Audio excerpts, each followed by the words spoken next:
The Oba of Benin, Omonoba Nedo Ukwu Apolopolo, Oba Eruat II, has stated his position on the political development in Edo State in a statement released and signed by Secretary to the Benin Traditional Council, Frank Irabo. The monarch kicked against godfatherism and imposition of candidates. Oba also denied that he has ever asked any of the aspirants in the forthcoming election to step down for another. The People Democratic Party (PDP) primary will hold on June 23rd, a day after the All Progressive Congress (APC). According to the statement, Oba said time without number that the Palace of Oba Benin does not get involved in partisan politics. Omonoba strongly advised that in order to excuse recurrent socio-political conflict that seem to constantly ravage the state, making Edo people a laughingstock to the rest of the country on how politicians manage the affair of Edo people, our Edo political actors must eradicate the twin evil of political vices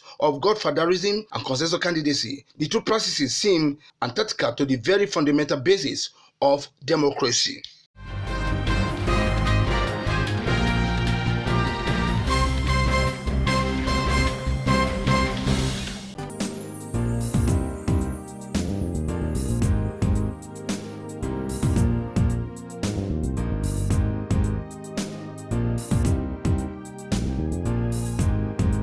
A member of the House of Representatives, Honorable Wumi Olabumi Ogunlola, has advocated for stiffer penalty against perpetrators of sexual assault and other related offences in the country. Ogunlola, who represents Ekiti West Federal Constituency, condemned incessant cases of rape and brutality against girl child, calling on relevant authorities to weight of the law on perpetrators of rape and other gender-based violence.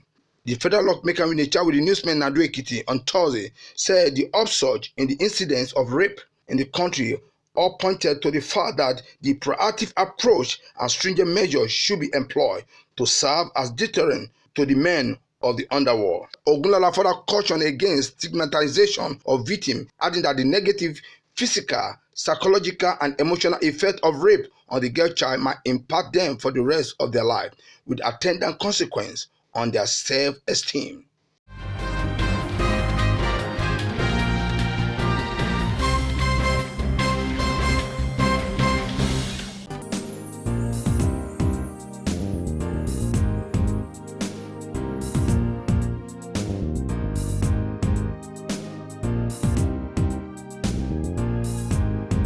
Nigerian Minister of Labour and Employment Chris Ngige has disclosed that the federal government has released sum of 4.5 billion naira to 31 federal teaching hospitals and medical centers across the country. He said the sum covered the hazard and inducement allowances of striking doctors for April and May. Ngige disclosed this in the State House shortly after the Minister of Health, Dr. Ozage Enari, and the Minister of State for Labour and Employment, Mr. Festus Keyamo, briefed the President Muhammadu Buhari on the ongoing industrial action embarked upon by the National Association of Resident Doctors. According to the Minister, the payment for June will also be done immediately. This one is sorted out.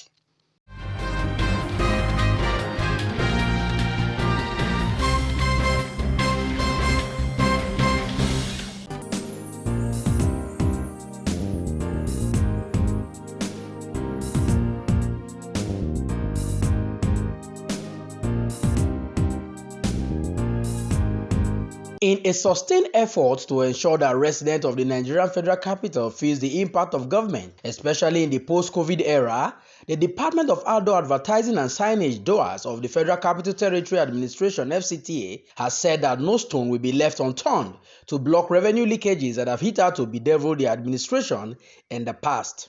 Reacting to perceived conflict between the department and some area councils in the Federal Capital as it concerns revenue generation, collection and remittance, the Director of DOAS, Mr. Babagana Adams, said the department has cordial relationship with all the area councils, describing the rumors as the handiwork of mischief makers who would want to profit from the disorganized system before he assumed office in 2019. DOAS and any of the area council just for them to benefit from the weaknesses of the system that existed hitherto.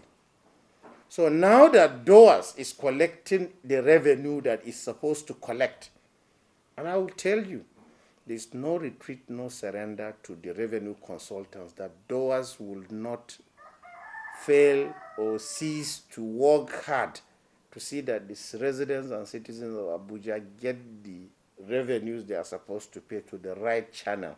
So a lot of people will not get the daily bread they are used to, the illegal they are used to. So they are not happy. I know the risks we are taking as staff to do our job. We will continue doing it. We will not shake. We will not be afraid of anything. So these are the people sponsoring this to say, no, AMAC should take it over. No, it's not because AMAC is not getting revenue. AMAC is getting its revenue as at when due, but those Shylocks outside this government system of FCT and area council are not happy.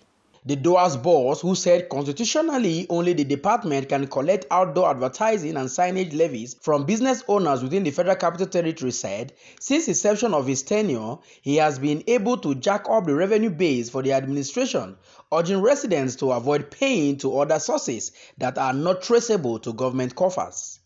When I was appointed on the 24th of May 2019, and I resumed office on the 28th of May 2019, you understand, they were generating first. In 2017, they made 167 million. In 2018, they made 166. And in 2019, we surpassed even 500. So what they have collected in 3 years, in a nutshell, was 333 million. In my first 6 months, I have generated 439 million. So if you put the collection for 3 years, 2016, 17, 18, they collected. And in 2019, halfway, I've collected, I can even tell you. And from December, January, February, March, I've begun to hit the 100 million mark monthly. While stating that huge reforms are on the way for the administration, he used the medium to call on business owners, corporate organizations, and individuals to only pay monies into designated TSA account through remitter to avoid falling victim of double payment, as his administration would do everything possible to recover government revenues at all time. The mobile advert hitherto to my coming is a toggery thing. And watch it. This year, 2021 coming will be different. I said nobody's mother, nobody's daughter, nobody's sister, nobody's wife should be harassed. Anybody wanting to collect mobile adverts should do it between 8 and 5. So we have to maintain sanity. We have to educate people. So if I'm a tax collector, I can be polite for you. I will be saying, sir, sir, sir, to Kenneth from today till next week until he pays me my tax. But I have held him, I have not let him go. But there are ways that we have also developed mobile apps where what we intend to do in our collection is have a database. These are cameras you are seeing by your side. There are more than 20 there. Leica disto cameras that when you snap, it gives you the size, the location, the GIS, GPS of the locations. From Abuja, I am Festus Ejiroge Nefife for Ben Television.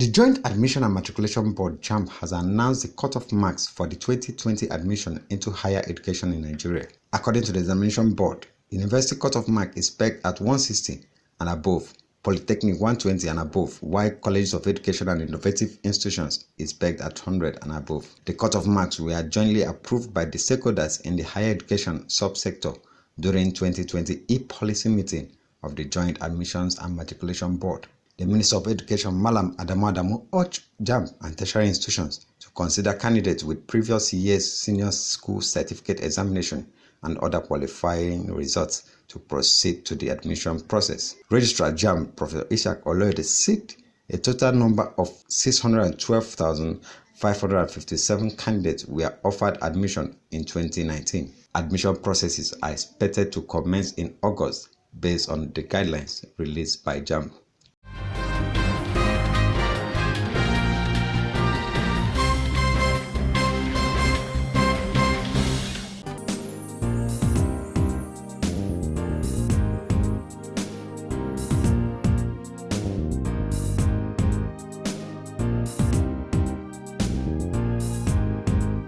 The Nigerian Senate has faulted the continued increased investment in the power sector that has resulted in the next to nothing by the way of improved power supply in the country. This position by the Senate was captured by the President of the Senate, Ahmad Lawal, at an investigative hearing by the Senate Committee on Power.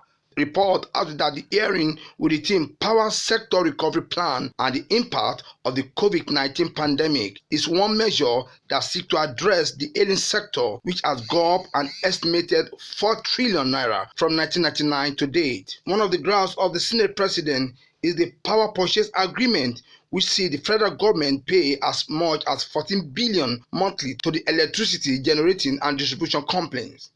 And therefore, we were privatized.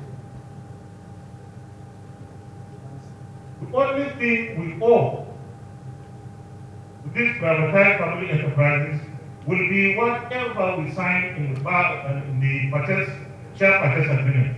Nothing more. Unless there is a problem like this catastrophe caused by COVID, this one you can say you need to support them. But not to engage in giving them money after money after money. Even if the share purchase agreement doesn't say you should give them. Go and look for more sources of funding. If we are not going to review this privatization thing, to cancel it, then we should take the right decision. And that must include either the federal government says substantial part of this 40% or all of it, to get more investors with financial muscle to come and inject funds, or that this discourse and efforts to look for more partners who have the financial capacity and the technical know-how. But this sector must move forward. And some of these iniquities that we have in this agreement, I think we have to visit it. We have, let's see, we go to World Bank to say we negotiate with our bilateral or multilateral agencies that are taking money from. On a part, the Finance Minister Zainab Ahmed equally noted extremely slow progress made in the power sector and the need to reset things. And I'm really glad that the National Assembly is looking very closely at the performance of the power sector, because this sector needs a reset. We've been running with this for almost 5 years now and have not seen the results that are expected or the benefits for the citizens. So there's a need for us to step back and rethink what we're doing and replan the reactivation of this sector. And that is what we are doing, what we started doing in terms of reviewing the financing plan by the Ministry of Finance, Budget and Planning, and also that the Ministry of Power, as well as the regulator, has taken a number of measures meant to enforce more discipline in the sector, especially payment discipline, and also meant to correct some of the technical losses that have been dealt in the sector. Earlier, the leadership of the Senate Committee on Power harped on the need for desired outcome from this latest investigation of the power sector. Mr. President, we are also aware that the federal government is currently negotiating a series of funds with development partners to further support the power sector recovery plan. Given that previous interventions have not yielded the desired outcome for the Nigerian electricity supply industry, the Senate, in the oversight capacity, needs to investigate federal government intervention in the sector with a view to understanding and addressing the issues that keep undermining power sector development. Mr. President, it was in that wise that there was a motion before the plenary of the Senate, and the Committee on Power was mandated to, among others, investigate those interventions and determine the adequacy or otherwise of those interventions. We will make sure that we do not disappoint the Senate that asks us to carry out this investigative hearing, and that it is time we come to an end and actually do something that will last and give us stable power. With an installed capacity of 13,000 megawatts, Nigerian power generation output has remained around 3,500 megawatts.